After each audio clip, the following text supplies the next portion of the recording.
Hey guys, this is James. And this is Danny from TDB, bringing you guys episode 138.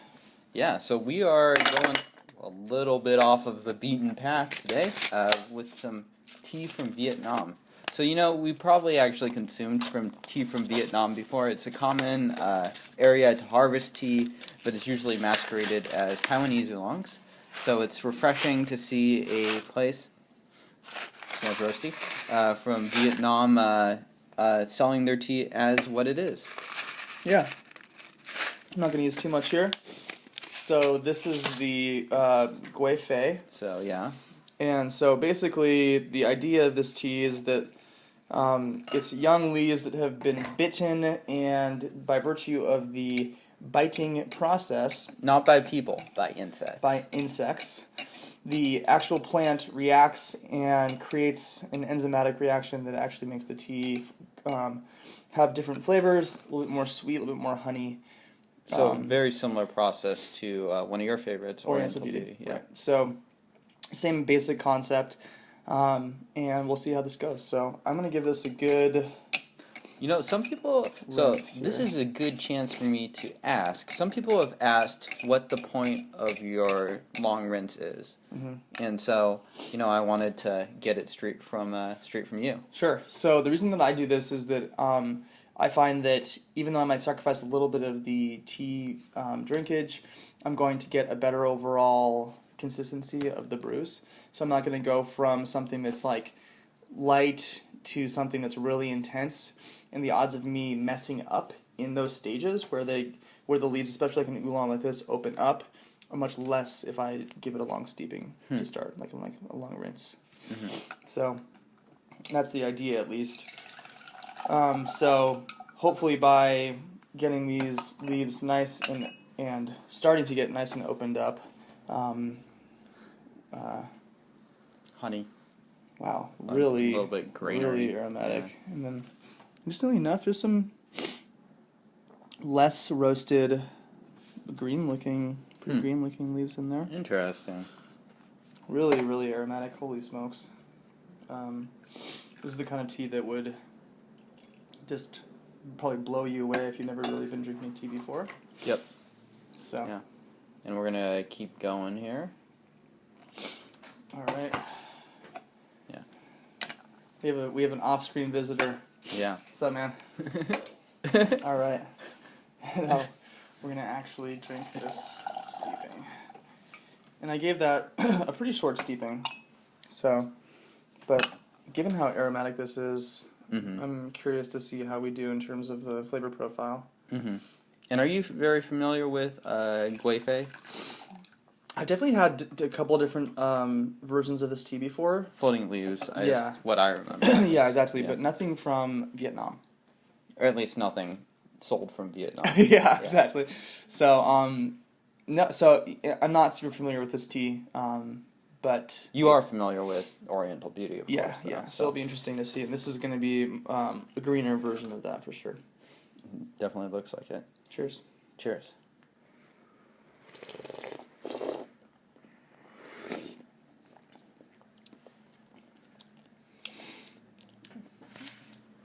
I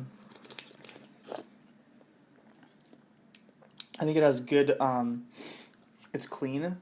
It is clean. It's got good flavor right now. It's really actually very strong flavored, even though it's brewing out pretty light. Yeah, it's sort of got this like sweet honey grain bomb that sort of just hits me at the front of my mouth. Yeah, honey for sure. And then interesting, it's got kind of that a little bit of that young green tea kind of grassiness to it. Yeah. And it's interesting. So I drink a lot of pu'erh. I don't drink the other teas hardly at all anymore. So going from 2 pu'erhs, even though Denny didn't change his shirt, to this oolong. That's my hat. Oh yeah. Damn it. It's the taste is just very different because pu'erh has a lot of back of the mouth, things happening in the throat and stuff. And I feel like this tea, there's a reason why Oolong is much friendlier towards someone that's just getting started. Like, most of it is very straightforward. It's a very straightforward tea. You're tasting it in the front of your mouth. You taste it more or less like everything else. And a lot of pu'erh is more about sort of like that depth of taste. Doing a little bit of Scott action here. Yeah, cooling it down a little bit. I like my oolongs to be fairly cool. I think that the sweetness gets complemented by a little bit of the cooler flavor or cooler temperature. So yeah, cheers. Cheers.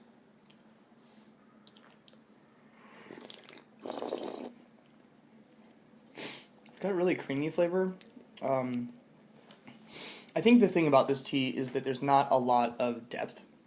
So when I first said that it struck me as sweet and somewhat intense, I think that was like, you know, the first 10% of the iceberg, and the rest of the depth of the iceberg is pretty much the same. There's not too much complexity going on in this tea. The roast is very light on it. I've tasted very little roast. Like, when we smelled that bag, it smelled much roastier. Yeah. Yeah. So this is good, though. And this would be a great intro to oolong for some folks. It definitely doesn't taste fake. I mean, there's some teas out there that are just actually fragranced, which is gnarly. Enhanced, yeah. Yeah. Yeah, this is like a good, clean, simple, sweet tea. Absolutely. I definitely can taste the honey sweetness from the production style. And I enjoy that flavor profile. And I think it's interesting that it's coupled with, whereas with the Oriental Beauty, it ends up being a bit more of like roasted notes with the honey. Yeah. It creates like a really beautiful balance. This has a little bit of a younger flavor. Yeah. And so it kind of can offset some of that. Like if you have reservations about young green teas or that sort of grassy, fresh cut grass flavor profile, this could be a good way of balancing that out for you. Yeah. So the Oriental Beauty, in comparison, would have a little bit of a darker, more textured taste to it. Yep. A little more like roasted, nutty baking spices. This has a little more of that like young corn and grass flavors, and then a little bit of that sweet honey. And I agree with you, the roast is not particularly strong on this. And so, sort of on the oolong spectrum, this tea would fall closer to the green teas, and the Oriental Beauty would be more black tea or red tea or whatever you want to call it. Yeah. Yeah. That makes sense. And in terms of the leaf quality, looks okay. Yeah, I think it's good. It's interesting that we're seeing a lot of partially oxidized leaves in there. Yeah. And if you were served this tea, would you be able to instantly be like, oh, that's from Vietnam versus Taiwan? Not at all. Yeah, I totally agree. Yeah, I think it's pretty hard to tell the difference there. Yeah. I think I could tell it from a quality perspective just by virtue of the fact that this has a little bit less longevity and complexity than some of the Taiwanese ones ones, we've had before on the show. So that makes sense. But yeah, this is good. This is a great.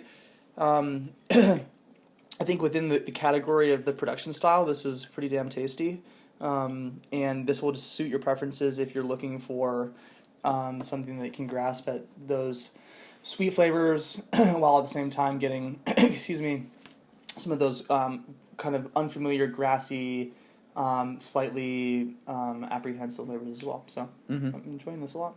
Yeah. Cool. And so where can someone find out more about tea? I have no idea. See ya. Yeah. So first off, check out teafromvietnam.com. Make sure to type it into we do have a lot of samples, to the your browser. They're not super good on Google quite yet. So this is great, and you'll actually be able to drink some tea from Vietnam, which will be interesting to you folks out there. Of course, James, if people want to learn more about teas from many different countries in general. Yeah, come check us out at tdb.org. We released a lot of information on Taiwanese oolongs in very similar styles to this in the past, so go check that out. Lots of articles, lots of videos, as well as just teas in general. Lots on pu'erh, lots on ruis, all kinds of great stuff. Yeah, so until next time, guys. Cheers. Cheers.